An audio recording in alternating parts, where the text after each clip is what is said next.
Hotep, I am that I am. Some call me Haru. Out here and about, out in the wilderness. No, just clowning with you. Just talking about, this is the next video. This is the third video on bow making. Wood bow making. Actually, we made a cotton. This is cottonwood. This is cottonwood. So we just want y'all to get that here. I'm here with Brother Jeremiah at my side. He's over here chilling. Jeremiah. Yes, sir. So what we got going is we have our bows. Matter of fact, Jeremiah did a really good job on hooking a bow up. This is one of the particular bows. I want to get a little far so you can actually see it. Bow. Little short bow.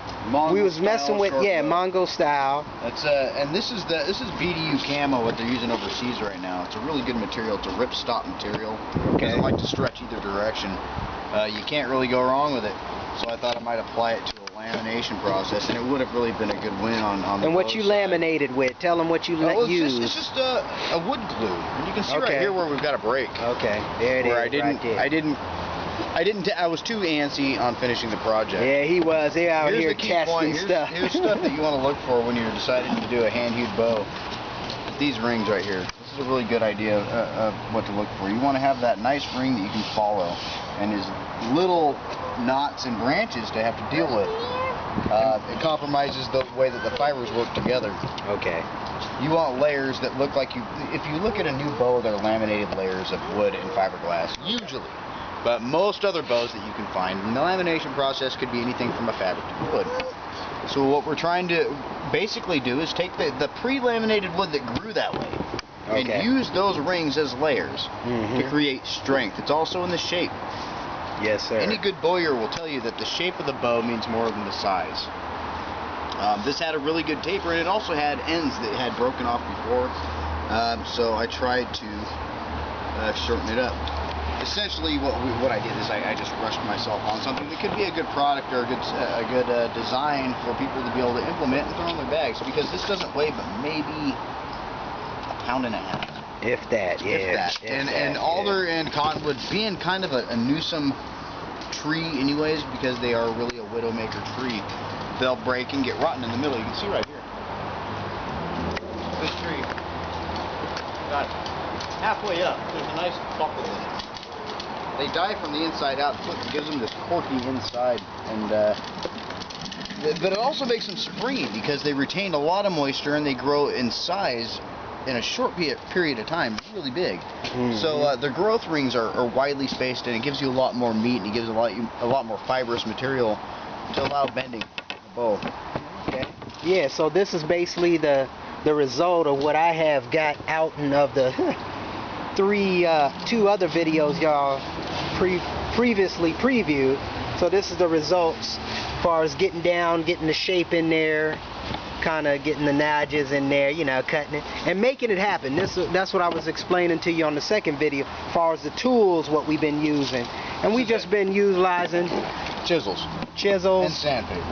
Sandpaper is a finishing product because you know if you've watched the Master Bow Making series, he hits on a lot of the key points and elements in the bow making process that are important, namely these tool marks, these little hangy hairs. They can really be murder in the long run. They can ruin your entire bow. So take the time to do it, make it smooth, make it nice. And if you have the necessary materials, laminate your bow with something. I mean, give it a shell. You definitely want to finish the bow. You can also fire hard, but that'll be a different video. Definitely a different video. Yes, indeed. So we doing this, you know, I'm taking the ownership of, you know, letting, you know, Jeremiah's giving me the layout, and I'm just basically doing it, you know, making it happen like I always explain it. You've been a good student. You've taken some of the harder criticism and understood that it was just constructive. But ultimately, you're not gonna hit a home run every time. Sure. If you let the wood kind of talk to you, and when I say that, I don't mean like it's gonna speak out and tell you to stop squeezing it so hard. I'm saying that the wood itself has a natural grain and a natural shape, which is what you're looking for. Indeed. And so we're working with a different variety of woods too as well. So we got cottonwood here, and then let me take you on over to some redwood. Is that what? Red oak. Show them this. We're messing with some red oak. We got a few red oaks, long bows, and this is probably about 30 pounds, 35 pounds. This one round of wood. It's a really dense material. Here's the growth rings that I've been talking about. Yeah, this has a lot of growth rings. It was kind of restricted where it sets, but you can also see where the bows are going to come out of this. There's a bow right there. Had the shape been perfect in that spot, with the natural split, which means this wood is cured, which is something you want to look for when you're out and about. It's a dead wood. It died probably during a storm, or it could have been a parasite. But at any rate, you see this nice natural star pattern it's creating on itself, and each one of these would have been a bow. That's how they would have implemented it in the native culture. Okay. That's cool. That's cool.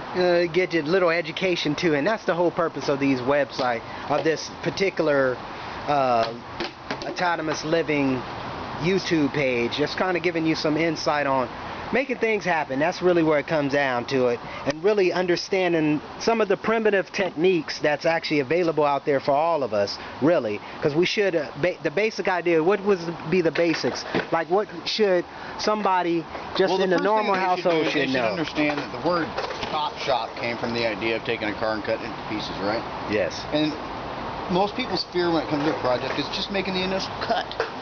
You can't be afraid to get after it. No doubt. You find a tool that's going to suit the job. And in this situation, we were looking for something that was going to take some material off of a piece of wood, even a hardwood, and do it quick. Because in a survival situation, effectiveness is based on timing. And if you haven't got much time, then you haven't got much time to implement something. A fast bow made from a sapling. We'll make a video on that later on. But to look one up, it would be a good idea to see what you can do. It's called a tillage stick bow. Okay. And it's something you make quick, but there's other implements. There's the atlatl, there's just the pointed stick. I mean, we've been using that since we had rope bars growing up. But, you know, ultimately, the idea, if you're into the whole survivalist, perpetual living, knowing that the planet has everything that we need. We've been doing it for 1,000 years. We got lost in the vapor with mechanics and electronics.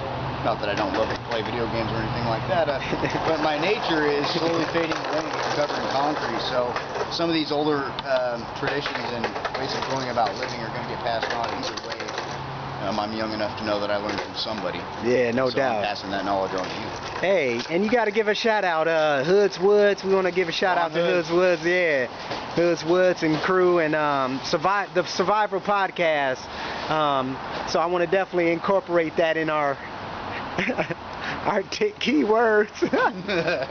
So we just making it happen, just doing some things. Exactly. Putting out some of this good karma, letting people know that there are awareness out here, some of us out here making it happen, you know, doing some things, taking these primitive, you know, techniques and tools and putting them to work. In an urban environment. Exactly, in an urban environment. And that's, look right over here, we got apartments. They creep right on in the city. Yeah. So remember that just because you got highways and if you see a tree, you're that much closer to nature. No doubt. You know, so don't forget about that. Just because you live in the city doesn't mean you can't implement these things. No doubt. You gotta, at some point, the pavement ends.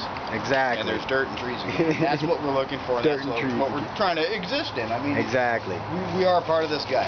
We have to come back. Yeah, we have to come back to the element of one. Yeah. That's all it is. Sure. The universe is one, so we all one. You know, we just got to come back. And that's really where it comes down to, especially when we're talking, you know, being in an urban environment, you should at least have the basics. You should know how to start a fire, you should know how to hunt for food, and you should know how to put a shelter over your head. The three basics. Yeah, in any environment. It may not be safe for you to go into the houses if say something were to happen in a bad way, and I'm not implying that it will, but the inevitable is the inevitable. People are going to have disarray and they're going to have unrest, especially with the idea of power. Indeed, and, indeed. The illusion of power is what's going to kill us. Indeed. It's killed us in war and it's going to kill us again. So what we do is we just choose not to choose. And that's what nature gives us anyways. You don't have a choice. This is the way that you have to live. This is what it's going to take to survive. Food, water, shelter, fire. You don't need fire even. Can you? And people forget that you can eat things raw. Most things can be eaten raw. Yeah. It's disgusting. Not for some. Yeah. But the idea is sound. I'm a carnivore. My good friend Haru was not. At the same time, there are implements both ways that can survive. Exactly, and that's really where it comes down to. I mean, people, we usually take things to the extreme, but it is really not that complicated when even life doesn't do that It's unless you're in more extreme than Antarctica anything else. or When something. you Yeah. see your cat catch a mouse. It makes you wonder who's in the wrong. Are they doing you a favor by keeping Exactly. the mouse out of your house, or is it evil because the cat is killing the innocent one out? I mean, Yeah. ultimately, there's always a bigger fish. Indeed, indeed. And we were given the opportunity to have Circle this of existence life. with the choice of caring about Bambi or not. Exactly, If exactly. you care about your planet, you know that a real carnivore is only going to take what it needs. Indeed. So what Connor got to say? What you got to say about all this? Tell us what you got to say. Come on, you want to get in the camera? Say something. Hello, America. Say hi.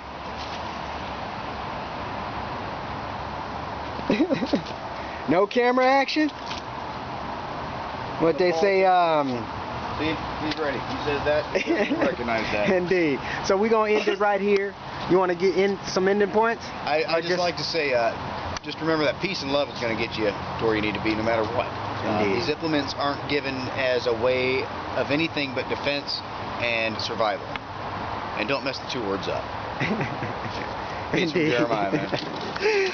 So there you have it. We're live, and we're going to be actually doing more videos, especially on this bow making series, and just kind of give you some insights on some stuff, finished product and whatnot. So like I said, I'm out. Peace, blessings, happiness to y'all. Hotep.